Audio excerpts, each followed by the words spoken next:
Bonjour à tous.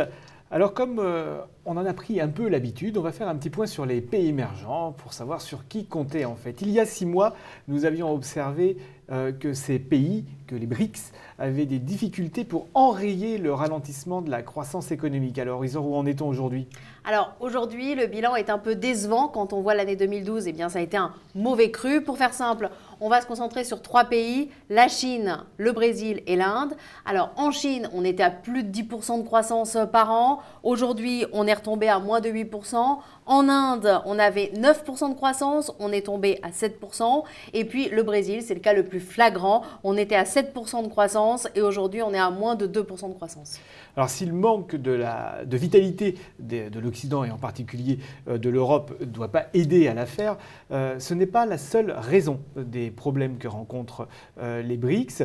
On note des raisons internes, on note notamment des blocages au niveau des infrastructures et de l'emploi au Brésil par exemple, et puis aussi des blocages administratifs, politiques en Inde, et puis des problèmes de taux trop élevés et d'inflation, Isor. Oui, mais il ne faut tout de même pas être trop pessimiste puisque l'année 2013 pourrait être une meilleure année. On commence à voir quelques signes d'amélioration, notamment en Chine et puis aussi au Brésil où on voit des signes d'amélioration dans l'industrie.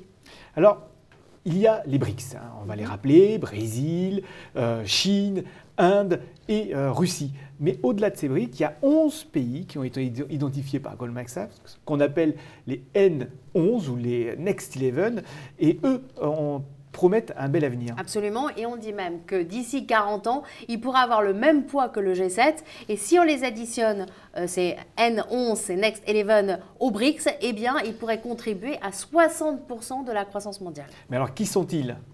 Eh bien, il y a les plus emblématiques qui sont l'Indonésie, le Vietnam, la Turquie, mais il y en a aussi d'autres qu'on pourrait peut-être moins facilement identifier, qui sont la Corée du Sud, l'Égypte ou le Mexique. Il n'y a pas d'Europe de l'Est ? Non, pas du tout, parce que là, il y a beaucoup de disparités et puis on trace des perspectives sans s'occuper des problèmes politiques. En tout cas, moi, je suis persuadé que la vieille Europe n'a pas dit son dernier mot. Merci Isor. Quant à nous, on se retrouve pour un prochain Un fait, une valeur.